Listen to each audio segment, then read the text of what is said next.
Hello, and welcome to Snack Time with Chavez and Skitten. Why is my hair doing this? Yeah, and I am the snack. What's happening? I mean, I can't eat you on camera, because that's a crime. Wow, that's disgusting. Cannibalism is bad. Who the hell paid for this? Okay, so Chavez is actually the person who put me onto this. Okay? Mini Rice Krispie treats. First of all, remember I told y'all Chavez got me 60 goddamn mini Rice Krispie treats. The math adds up. I asked for one.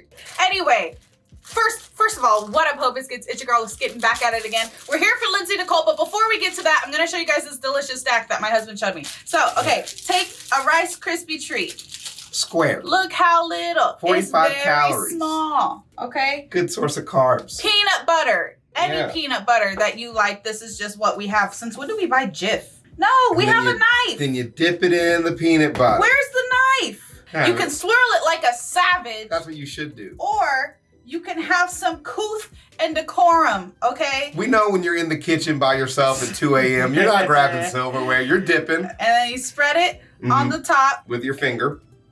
Okay? There you go. Then, cheers. Boop. Yeah. Delicious. It's so good. So, if you need a snack, like while you're watching this video, you're like, man, I need a snack. Yep. Get yourself a Rice Krispie and some peanut butter. Oh my god, it's sticking. Yeah. And it's delicious. And thank me later. Hopefully, that snack is enough to get us through this video. Let's do it. Brain power. Hope you guys are doing well, staying safe and sanitized. This is the Permian period that we know of. We just did, well, not just, it's been a while. Sorry, guys. I've been busy.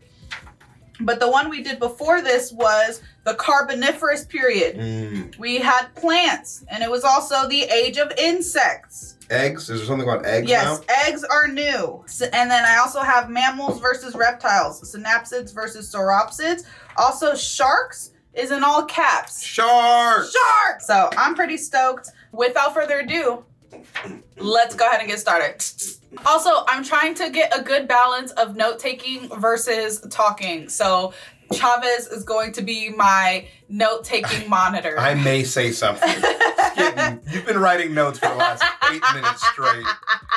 Let's lock in, bud.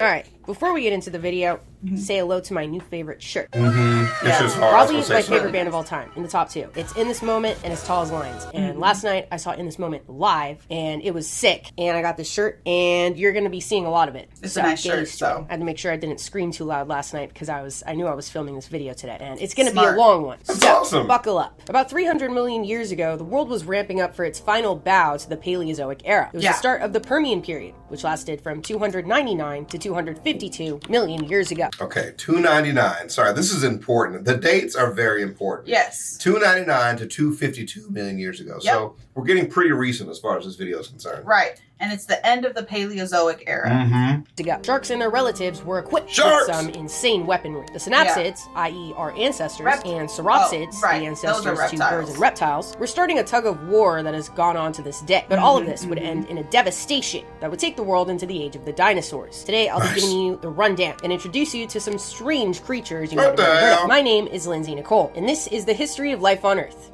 That we know of. That we know of. Let's get the global conditions out of the way. First off, finally, fully, at the full time of supercontinent Pangea. Okay. Yeah! Remember, throughout the Carboniferous, the global climate was going from warm and humid to cool and dry. So the Permian was just, boom, dry to an approximation. Because of Pangea, we had one massive ocean and one massive slab of land that stretched all the way from the north to the South Pole. So everything in the middle of that slab of land was dry as fuck. I can't even imagine what the equator was like. One of the great things about water is that it tends to have a moderating effect on nearby land. And the interior of Pangea didn't have that, so shit was fluctuating like nobody's business in the seasonal sense. But luckily, plants were still doing their thing. As far as we know, land plants throughout the Permian were just starting to look more and more like plants today. Lepidodendron and Sigillaria were still around from the Carboniferous, but their 15 minutes of fame was over. The gymnosperms, i.e. the seed plants, were really cooking, and for good reason. Because now we're talking to the seed era, and that really changed things for sure. Yeah. Seeds are really resistant to environmental stressors. Right. And have nutrients for the plant embryo. So you can kind of think of them as the plant version of the amniotic egg that some vertebrates became equipped with last time. But seeds came first, probably sometime in the Devonian, like I mentioned. And I would argue are even better than amniotic eggs. Clearly more durable. I tried to quickly take an egg out of the refrigerator the other day for one of my recipes and squeezed it a little bit too hard and it cracked it. Did you Hulk out? What is wrong with you? You hulked out on an egg? I need an egg! You know what that reminds me of? When you break things in my house because you're too strong. No. That's what it reminds me of. Please continue. What have I broken? My door. Okay. Uh-huh. But, okay, other than the door and the drawer. Yeah, the drawer. The drawer. Oh my God, she ripped the front of the drawer off, you monster. It was just a little stuck, like a slight inconvenience. She rips the whole front of it off. Monster. Okay, well, what it reminds me of. Open, damn it. Also, when I squeezed that glass and it broke. Yeah. Remember? Yeah, I do. Yeah. But anyway, the point is. Point. What it reminds me of is when I freaking put that orange in there. And I don't know why. I didn't think I could fucking crush an orange. She really thought, I didn't think she was really going to squeeze it. She really just went in and like, great. We're making orange juice on ourselves.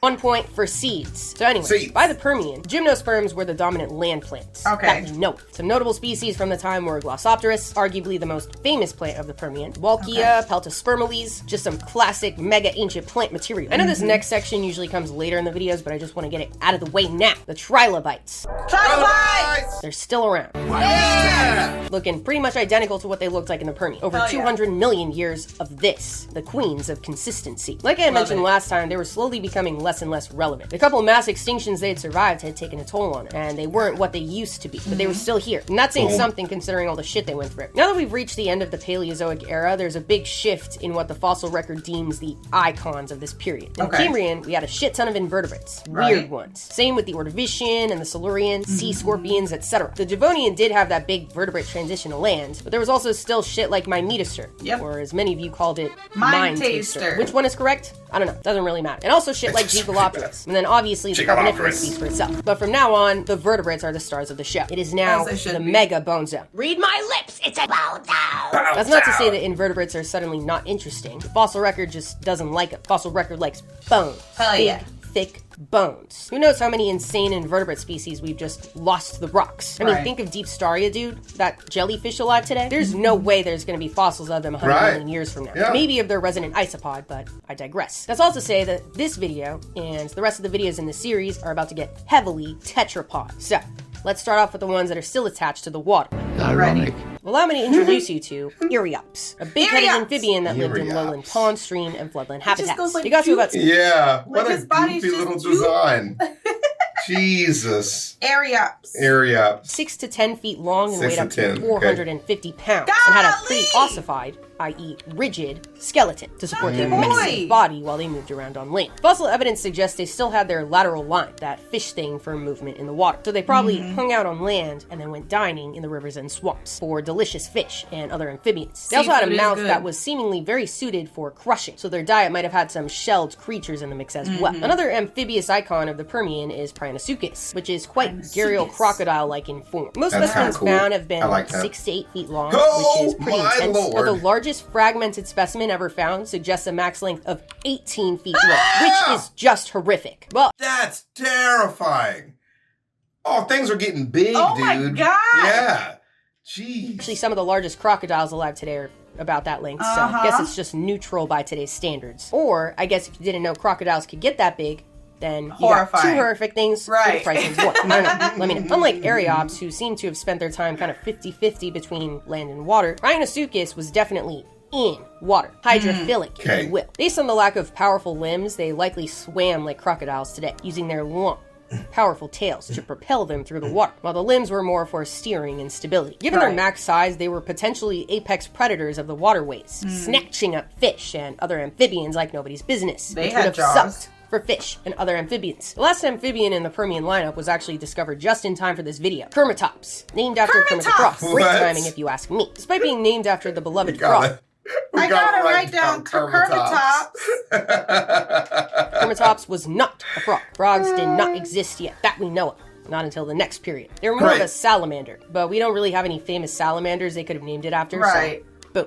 Kermit the Frog. They were very small. Their skull is 3 centimeters long by 2 centimeters wide. And that's really all the information I have for you because they were literally described like yesterday. So, that's all for now. All right, moving on to the amniotes, specifically the synapsids and the sauropsids. Remember last time I mentioned sauropsid lineage gave rise to birds and reptiles, and the synapsid lineage eventually gave rise to mammals. They were each getting their footing in the Carboniferous. Kind of looked the same physically. You can kind of think of it as they were figuring their shit out together. Couldn't really tell them apart from each other, aside from the temporal fenestra. By the time the Permian came around, they were ready to brawl. They figured out how to establish themselves and were becoming more and more different, diverging further and further away from their humble beginnings. This was the start to a kind of tug of war between the synapsids and sauropsids that continues to this day. Who's the top dog? Who's the underdog? Which side has the guns? Shoot your way out. I feel like that was very American of me. Yeah, well. Let's start with the sauropsids. Okay. I'm not going to tell you which is which yet. I'm going to introduce you to some of the key players of each so you can guess, and then I'll tell you. Ancestors to dinosaurs, birds, and other reptiles. Looked like lizards in their humble beginnings. So, let's see what they're up to now. One of the larger groups in the Permian were the Pariasaurs. Such a goofy Despite their name, boy. were actually more of the jocks of this period. Massive, plant-eating creatures that had these huge bony knobs and spikes all over their body. Had their own built-in armor. They were just absolute tanks. Unlike most other reptiles of the time, they actually held their legs underneath their bodies rather than sprawled out. The classic reptilian stance is definitely sprawled out, like they just got caught being up to no good. Pariasaurs were not into this. Too heavy. Needed more support. Arguably the most well-known pariasaur is Scutosaurus. Named after, guessed it, the scoots all over their heads. Yeah. Remember scoots? Yeah, because turtles. Like the Cool Fossils video? I think it was a Cool Fossils video. Scoots. A heavily built animal indeed. Did we see that video about the scoots? I feel like I would have remembered her saying scoots in this way. I don't think we've seen her make a video about scoots, but we've seen scoots in videos. We skipped that class. You're a scoot. Individual is estimated to have gotten over 2,200 pounds, which is about the weight of a Ford Fiesta. Right. The Permian also saw the first aquatic reptiles that we know of that weren't actually true sauropsids, but were on the sauropsid side of the split. If that makes sense. The mesosaurs, not to be confused with mosasaurs, who came later. I hope that doesn't come back and bite me in the ass. The mesosaurs were much more chill, and their proportions just didn't really make sense. They had long, thin skulls, long necks, huge, webbed hind legs, banana-shaped ribs, and a massive, laterally flat tail to swim around. They also had these pretty gnarly needle-like teeth that scientists can't really compare to any animals alive today. Kind of like a dolphin, kind of like a gharial crocodile again, but not really. So what exactly their diet might have been is not immediately clear. But researchers in Germany decided to get to the bottom of this in 2022. They examined 270 mosasaur specimens. Okay. Not to be confused with mosasaurs, who came later, all different sizes and slightly different morphologies, and found in different areas that indicate different types of prehistoric habitats. The different habitats could have suggested different species, which previous studies suggested. But the results of this 2022 paper suggest the different size and habitats suggest different ages, different stages of life. That juvenile mosasaurs, mesosaurs. I hope I didn't say that at any other point. I did! Oh no! Anyway. The juvenile mesosaurs spent their time near the coast as active predators, and then adults went further out into the open ocean with a more filter-feeding lifestyle. Whatever the case, that didn't last very long that we know of. Fossil evidence suggests they were only around during the early Permian, so an unfortunate evolutionary dead end. Yeah. So the sauropsid team had big guys, aquatic guys, and also flying guys. Flying guys! Gliding. How? But in the air nonetheless. This isn't flying, this is falling with style. Coelurosaurus. Absolutely darling. What was it called? Sorry. Yeah, that's what I was literally just about to ask you. Coelurosaurus. I'm so sorry, girl. Celurosaurus.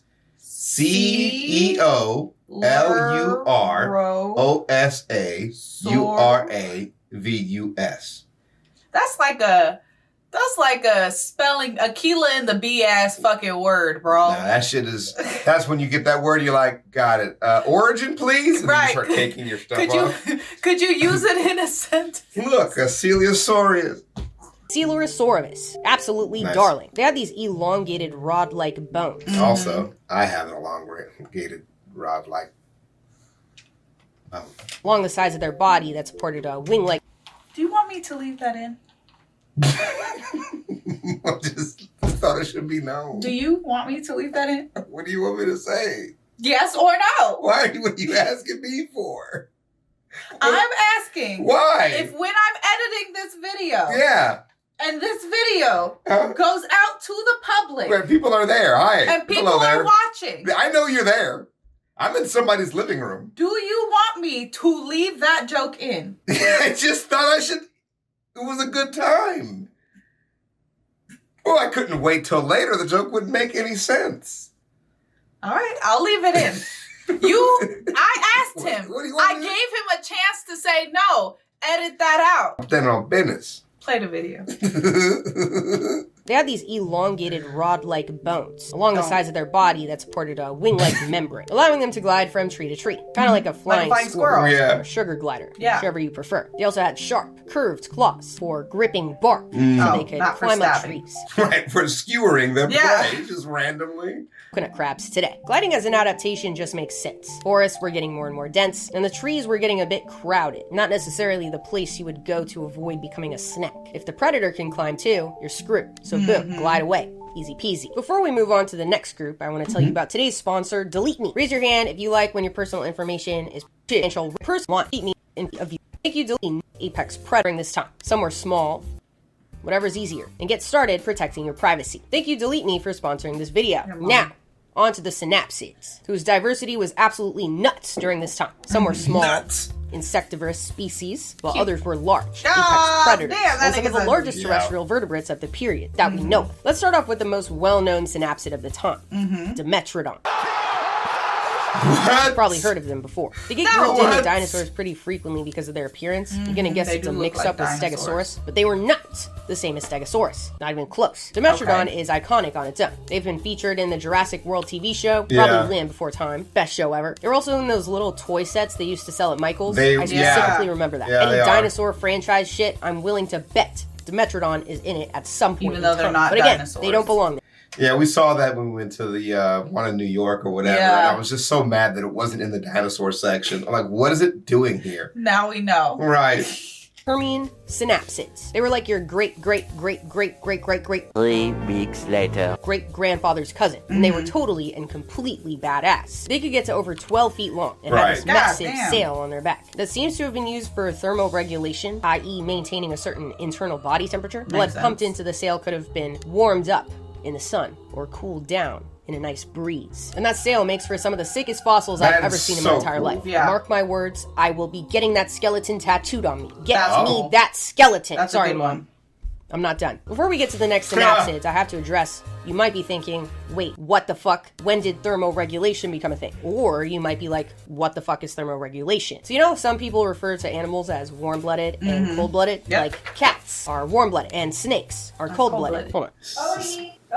All right, never mind. Kitty, who's gonna grab the cat? Whatever. So cats are called warm-blooded because they produce and maintain their own internal body temperature. They are endotherms. Heat inside. Snakes are called cold-blooded because their body temperature depends on the environment. When it's colder, they are colder. When it's hotter, they are hotter. They are ectotherms. Heat outside. That's why Tino needs a heating pad. Ectotherms are the default, as you would probably guess. Invertebrates, fishes, amphibians, and reptiles are all ectotherms. Almost said endotherms. Ectotherms. Endothermic groups only evolved twice that we know of. Birds and mammals. With a few random exceptions, of course, because nature never gives shit to you straight. Did you write that one down?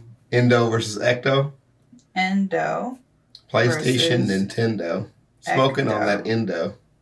Please. It's a song by Paul Self. Wall. Outside. Got it right? Birds. Mammals. Mammals. Ecto. Other Everything bitches. else. Frogs, snakes. When exactly endothermy evolved in the ancestors to mammals and birds, i.e. synapsids and sauropsids, is still a bit of a mystery. We don't know. For the synapsids, specifically, it's thought the roots are somewhere in the Permian. So the ideas of the function of Dimetrodon sail have that in mind. But obviously, warm-bloodedness does not really fossilize. It's honestly a fucking mess. There's like different estimates using different indicators. How would we know? The how and why of endothermy evolved is really interesting, and honestly something I would love to make a video about, but it is way too complicated for today. So, you know, that's something you would like to see. Hell yeah. All right, moving on to the next next synapsid in our lineup, the one and only Catillorhynchus. Calling them tanks would be an understatement. They're estimated to have gotten to about 20 feet long, so about the size of a large Chevy Silverado. You might be thinking these reconstructions do not look correct. Their proportions can't possibly be right, especially looking at something like this lovely silhouette. Right. Well, this is their skeleton. As you can see, their ribcage looks like it's part of a tunnel system. They were just built like that. Barrel-shaped bodies and small heads. They really are barrel-shaped.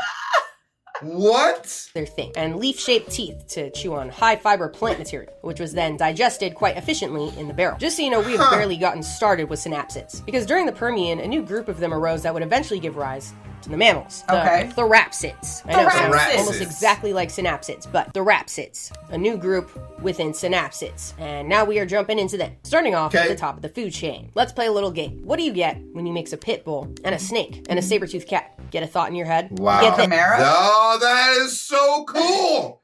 That is awesome. Snake dog. Snake dog. Snake dog. That's awesome. Man, I bet that thing sounds horrifying. Oh, yeah. Holy shit.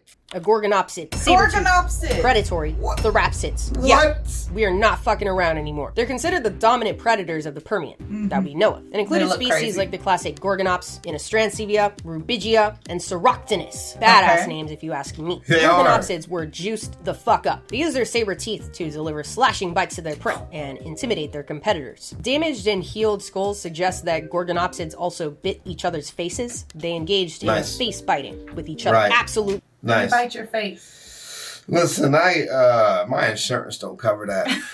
So we gotta keep it within bounds. We gotta do it for the fossil record. Yeah. For future archaeologists. I see. So when they dig our bones up, they see the face gouging in my bones and be like, oh, his wife was hungry. Yeah. Get your teeth away from me. Okay, I'll just kiss you then. How I know that? I'll just kiss you. Keep my eyes on you. All right, for this next one, I want you to take a Gorgonopsid, picture it in your head, and then run it through the wash. Now it's disfigured, grotesque. It probably looks something like Ankylosaurus, one of the largest Permian predators that we know of that could get to 20 feet long. They had massive heads with bone-crushing teeth and surprisingly heavy bones, which led scientists to believe they must have been scavengers, maybe or sumo wrestlers. Bush hunters on a good day. So heavy that some scientists entertained the idea that they might have been semi-aquatic. But a study done in 2021 changed everything. Using X-ray imaging to digitally reconstruct its skull, scientists discovered that the brain and balance organs of Ankylosaurus were specifically adapted for agile hunting. What? So, the thought of this rhino-sized beast capable of active hunting is absolutely heinous. Terrifying, And also, this is what Frenchies look like to me. No offense. They're cute, but they are absolutely built like this. No, they're, absolutely. Keep breeding them. You're going to have a teacup version of this. All right, this next one. If you're a fan of Pokemon, you're going to love it. Bulbasaurus. Kind of named after Bulbasaur. Kind of. The scientists who named it in 2017 said it was technically named for their bulbous-shaped nasal boss. That kind of bony extra lump on their snout. Bulbous. So Bulbasaurus. But they also did admit that the name wasn't entirely coincidental. I don't know why they had to be so coy, but whatever. Because you're not going to play me. You're not going to act like, oh, I'm a man of science. You know what the fuck a Bulbasaur is. Right. Yeah. Like, don't play with me. He's like, you know what my starter was. I've been waiting for this day my entire life. You know what it is? He's trying not to get sued by Nintendo. Well, you know, they keep you coming for your neck, son. He trying to get that Nintendo cease and desist. It's too late. The paper's already published, Nintendo. My God. Sorry. Bulbasaurus was like a turtle and a pig mixed together, but was of course not either of those things. They had a sharp beak to cut through plant material, and that's about it. Just cute as fuck. All right, the next one I'm gonna have to start off by giving you some context before I show you any reconstructions. They've been a bit controversial in the paleo art community. It's called Esteminasuchus. And as you can see, it has a pretty gnarly skull. Looks like a Halloween mask. Yeah. Every time I see anything where they're like, oh, we have shamans and they summon that's what it look like. That is exactly the random void skulls they have on their walls. You know what he kind of looks like? Okay. Nope. One, he kind of looks like the dragon from Shrek. But he also kind of reminds me of a dark goblin. Ah, okay. Yeah, I can kind of see A that. Halloween mask, to be honest. It's real ghoulish. They had multiple sets of horns projecting off of different parts of their skull, Right. which earned them their name, the crowned crocodile. Not crocodiles, though, obviously. This, combined with the rest of their body, made them about 10 feet long. Since they were discovered in 1960, paleo artists have tried to come up with ideas of what they that's would have hideous. looked like in life, with the ghoulish skull in mind. Let me show you some of my favorites. Oh! This is outrageous. Here's another one.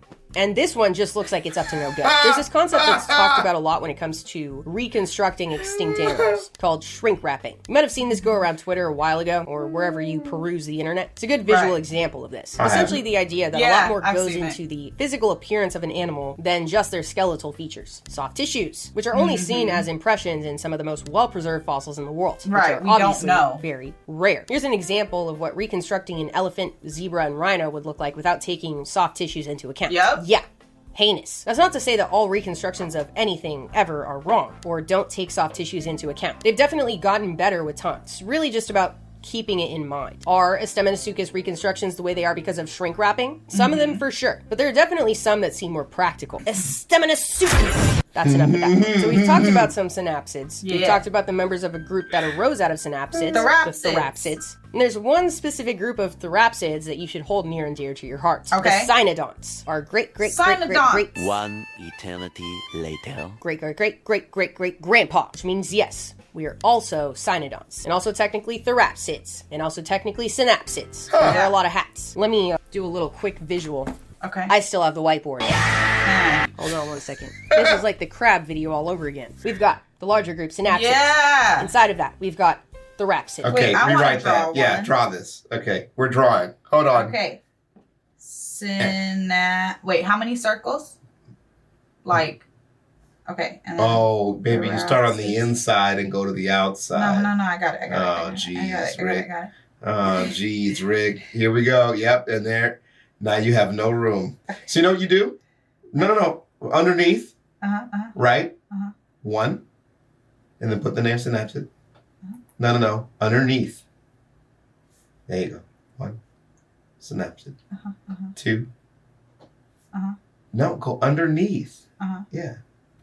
Oh, no. Yeah. No, you're making 'Cause my notebook ugly. It doesn't fit, baby. It'll fit. Look. It already doesn't fit. Therapsids. You can't read that. And then cynodonts. And then where's the next one going? You have to show them what you're doing so it can be up there while I'm explaining this. Yeah. You get it up there. You can't do it that way. You have to just label it numbers and then you know what it says. You don't think of today. Think of tomorrow when we're trying to read this back and going, what are these notes about? I got it. All right. We've got the larger group, synapsids.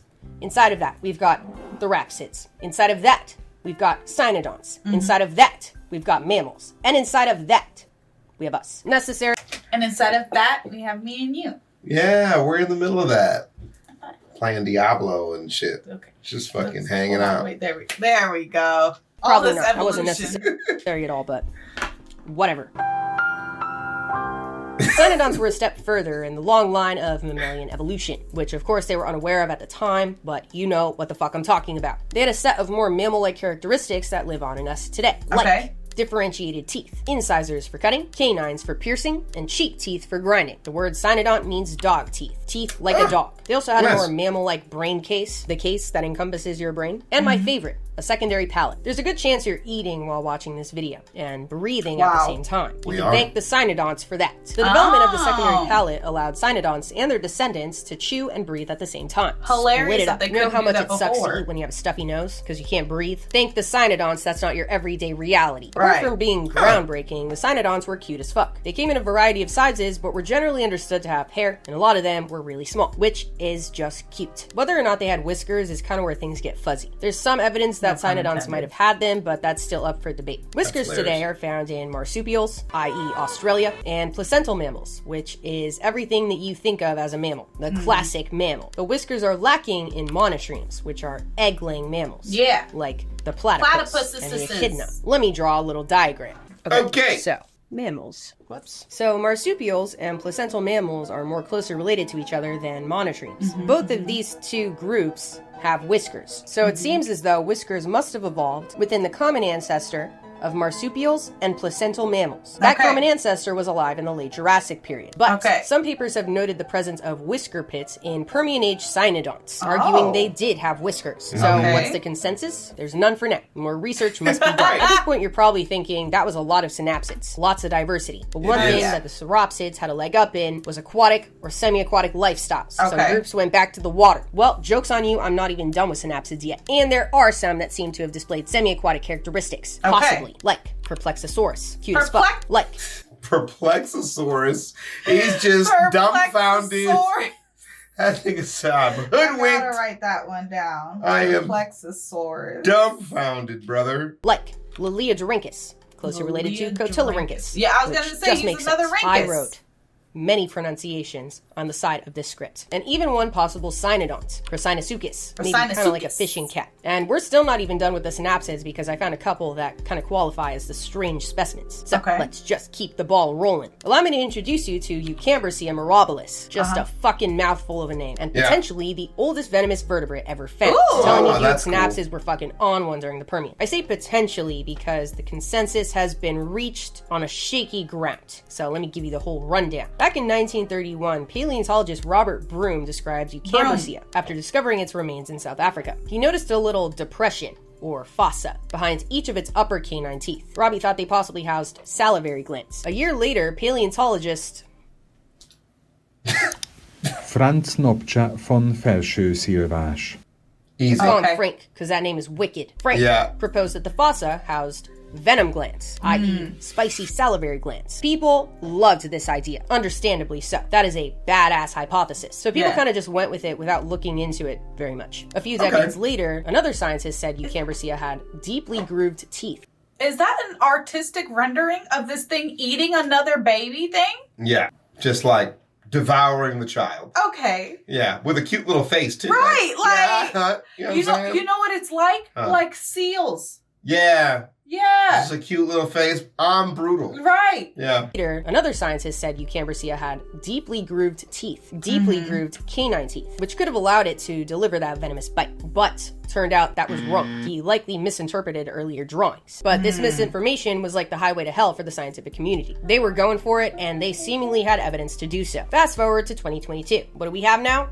More developed technology. So what are we going to do with it? Micro-CT scan some shit. Based on the scans, researchers determined that the fossae were either used for venom, which mixed with saliva and envenomated their prey as they bit, or the fossa were used for sensory organs. The venom hypothesis seems more likely, and somehow, after all the back and forth and the misinterpretation, seems the most likely reason to this day. Would I call it a consensus? Probably not. But if true, Eucambrosia would represent the oldest venomous vertebrate ever found, which is pretty sick. I know you're probably getting tired of synapsids at this point, and honestly, so am I. I just have one more to introduce you to before we get to the next group of strange specimens on this lineup. Siminia, also known as the Permian primates. They seem to have lived their life in the trees. Their bodies were about 20 inches long. They had a long, slender tail that was about like 120% of their body length. They also had very large fingers and huge hands compared to their arms, with claw-like bones at the end of each finger. They even had their first digit set off at an angle, so like kind of like an opposable thumb.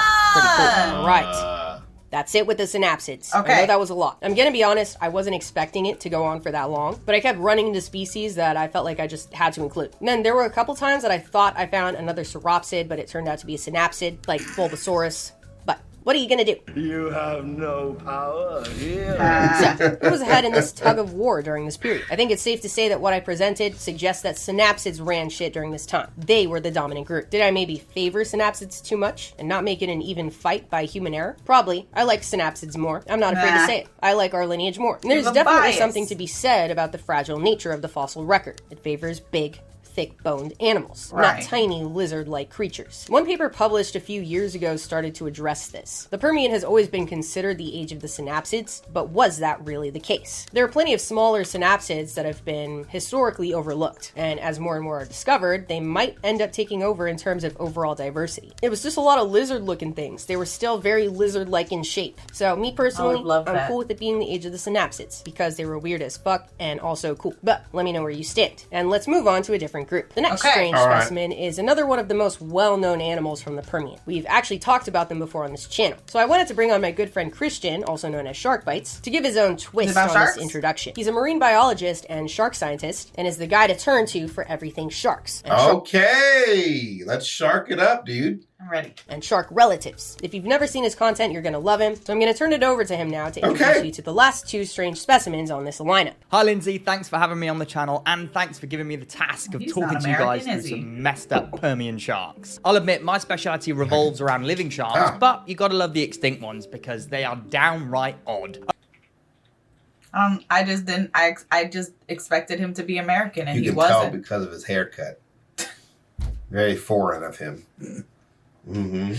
First then, I'm going to introduce you to the slippery eel-looking shark, Orthocanthus. Orthocanthus! Was a 3-meter long extinct shark-like xenocanthid that likely lived in freshwater swamp habitats throughout the Carboniferous and into the Permian period, which was somewhere around 250 to 300 million years ago. Its name literally translates to straight spine, pretty aptly named for that fat-off spine on its head. Based on where paleontologists were finding fossils of this guy, i.e. North America and Europe, we know that it was probably an apex predator in the oily, swampy habitats of the northern hemisphere. Just looking at it, it's like a combination of frilled sharks, spiny dogfish, and bull sharks from today's oceans, which is a lethal combo. There has been some debate as to whether it was an obligate freshwater species, meaning it could only live in freshwater, or whether it was a euryhaline species, which means it can tolerate a wide range of salinities, kind of like modern-day bull sharks. But we do know for sure it spent at least some, if not all of its time in freshwater. From fossilized stomach contents, we can see that Orthocanthus likely preyed on amphibians and other fish species. Including this little guy, Triadus. Triadus, which was another xenocanth shark, looked pretty similar to Orthocanthus, especially with that dorsal spine. And it turns out that Triadus and Orthocanthus likely had a predator-prey dynamic with each other, with Orthocanthus almost undoubtedly feeding on Triadus. We know this because Orthocanthus fossils have been found in the bellies, dorsal spines of Triadus lodged in their faces. Ouch. This is very similar to the modern-day sharks that have predator-prey relationships with stingrays, like hammerhead sharks, who just mess with the wrong stingray and got a barb to the face for their troubles. But that's not all Orthocanthus fed on. Oh no.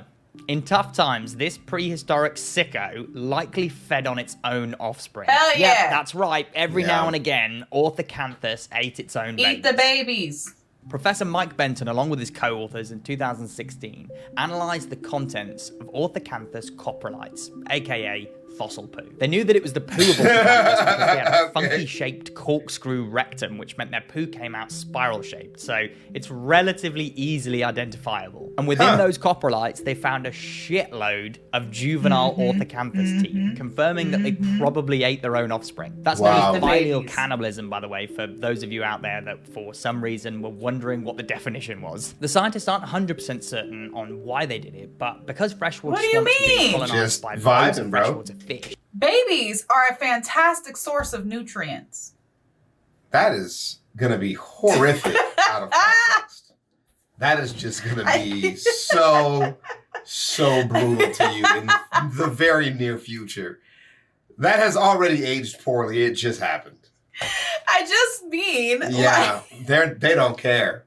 It's over. Obviously not for people, right? Yeah. But for animals, babies are a good source of nutrients. There's a church out there that's going to put your face on it and be like, they're trying to eat your kids. They're going to put my face right next to Hillary Clinton's face. And then do the red tint. With they have the devil skin. Because freshwater swamps were being colonized by loads of freshwater fish, at points in time, resources in those areas might have become scarce. Right, so you eat the babies. Just adopted a mama gotta eat strategy. Grin. Now, I just mentioned to you guys about Orthocanthus poo being spiral-shaped, and that kind of nicely brings us on to this weird-looking dude. Helicoprion, the buzzsaw shark. You know it, you love it. It's got to be probably one of the goofiest-looking prehistoric shark species there was. On the technicality, we can't really refer to this guy as a shark because it was a member of the holocephalans. These are your ratfish. No, not like that. More like this. So, Helicoprion was a distant relative of these cute little guys who hang out in the deep sea today. As we've heard in one of Lindsay's previous videos, Karpinski, known for his paleontology skills and strong goatee game, was the guy who discovered the first Helicoprion fossil. But because all sharks and their relatives, including the holocephalans, have cartilaginous skeletons, the only bit that was fossilized was these spiral teeth. Look at that. Scientists at the time really had no idea where it was supposed to be on Right. Helicoprine's body. So in true earlier 20th century fashion, we got some great scientific speculation. Take a look at this handy gallery of Helicoprine yeah. drawings and where they... The one on the left side with the spiral mouth. Yeah. Oh, that's excellent. Yeah. That guy was spazzing, Yeah. bro. I like this guy. Yeah. Oh, yeah. I like Oh, this yeah. guy. That's a fancy one. I like this one. That's a good one, dude. I like him. This is terrifying. That's terrifying. Also, how would that be functional? Dude, I don't How even would know. how would that actually Okay, work? bottom left. Look at that little This? to the right. Him. Look at that little Oh, concerned you know what? fellow. I like him. He does Yeah. look very distressed, though. That's so funny. Yeah, he does look distressed. spiral might be on the body. So we've got it on the back and on the dorsal fin. Yeah. We've got it coiling up and out of the snout like some kind of lethal spiky Like an fruit roller. elephant. It coils up and it coils down. This one here Hell looks like yeah. he's about to celebrate New Year's Eve with Right. a party blowout. We've got another one that looks suspiciously like a basking shark. This guy over here is just pure hating his life. And then this one, That one's where they so just good. plonked the vortex of doom on the underside of a stingray. Were they high? You can see, though, the majority of them thought it was somewhere near the mouth. Right. Kind Teeth. of. But in 2013, some pretty clever scientists decided to CT scan the near-perfect fossil from Idaho and definitively proved that the saw was in the mouth, and specifically, it was in the lower jaw. And it was this Okay. discovery that really helped them figure out how Helicoprine used that impressive tooth spiral. If you were reading the scientific literature about Helicoprine, you'd be met with paragraphs of death like this one, which uses words like palatine ramus. Hold on. Yeah, thank you. The posteroventral quadrate process of the palato-quadrate possesses double articular surfaces that match the corresponding articular surfaces of the Meckel's cartilage. A dorsal basal socket is present posteriorly, probably for the articulation with the brain case. The palato-quadrate extends and tapers anteriorly as a palatine ramus that bears a medial dome-shaped ethmoid process for the articulation with the brain case. Stop. I'm out. I'm finally, that's it. That's as much as my brain could take. You know how many definite, I went like, I'll figure it out. I'll figure it out. I'll look it up. I'm following along. I officially have no idea what we're saying. Near the middle. Do you want to finish? You No, can it's finish okay. thus. You know, hit you with a thus now, you son of a bitch. Thus, All right.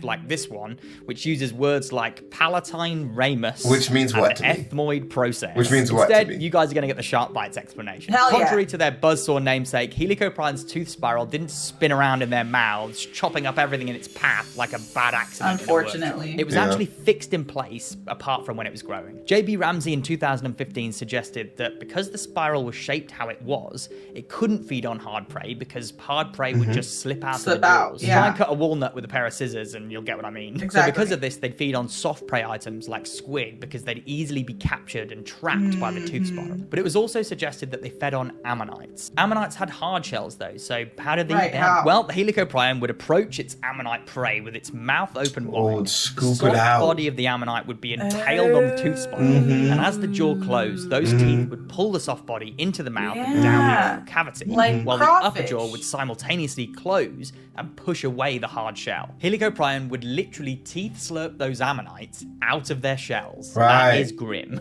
To help me demonstrate this motion, I've got a handy cutout of a Helicoprion head and Ha! jaw. Okay, And if okay. you're asking whether I spent an hour making this on a Monday afternoon, Hell yeah. you are absolutely correct. So you can see as the Helicoprion clamped down on its prey species, i.e. ammonites, which let's say are my head, how the teeth on the lower jaw could grasp the soft part of that Yes. prey species, pulling Yes. it further into the mouth, where the upper jaw And and, squirt the it head out. would push away any hard shells. Right, okay, that's enough demonstrating. That worked. No, dude, that I was just really wanted an worth arts it. and craft afternoon, really. I actually, for the life of me, could not figure that out. I've Yeah. always seen this, and I just went, man, I just cannot. I kind of just figured maybe just rams into stuff and kind of grinds it up.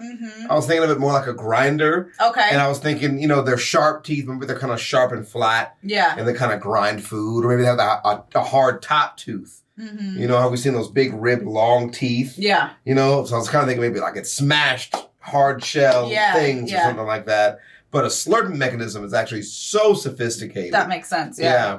So ammonites and Helicoprion were likely locked in this teeth-slurping predator-prey dynamic for a long, long time, as both of them somehow managed to survive the Permian mass extinction event, which wiped out the best part of 90% of all marine animals. But I'll leave that to the I was going to say, you're Back jumping to you, ahead, Lindsay. buddy. So we Spoiler talked about many alert. Permian creatures of different sizes, different lifestyles, some of the lesser known, and some of the icons. I haven't told you yet about the most iconic aspect of the Permian, the way it ended. Despite being the second most well-known mass extinction, obviously after the dinosaurs, the end Permian extinction event is known as the #1 most devastating of the Big Five mass extinctions. So much so, it has earned the nickname the Great Dying. It wiped out the vast majority of life on Earth, with the extinction of something around 90% of all species and up to 96% of life in the oceans. 96%, dude. This is seen in the fossil record as a drastic loss in representative species from the boundary of the Permian to the Triassic. Sea scorpions, completely wiped out. Spiny sharks, the acanthodians, wiped out.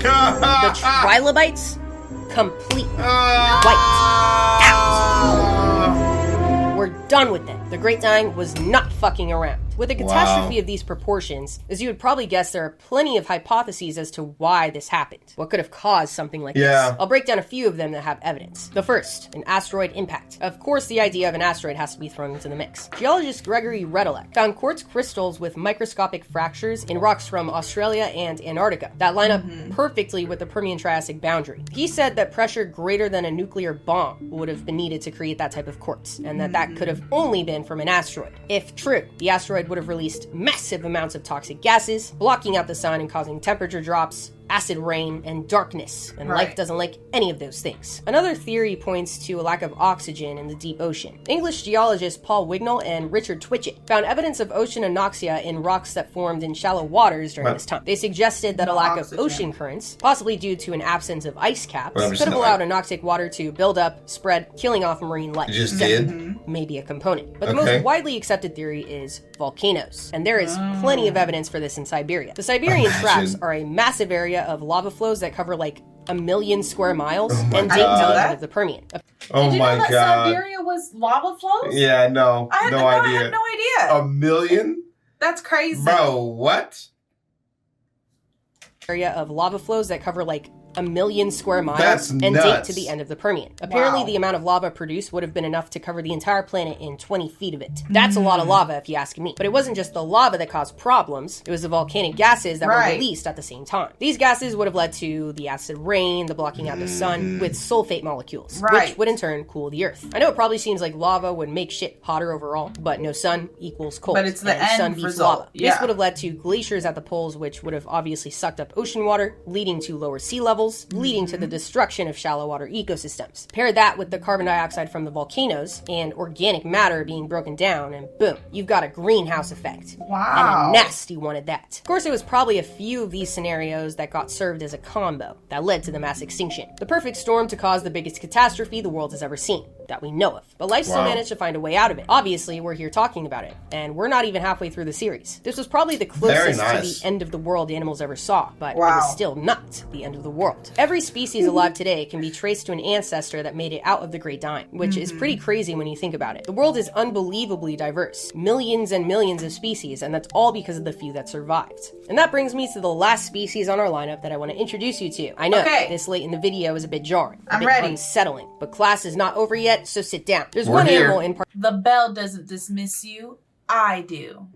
I never went to public school. So, well, I did very briefly, but like not with the thing with bells, really, except for at the end of class. So there's a big clock in every classroom. Everybody's got a vibe of when the class ends.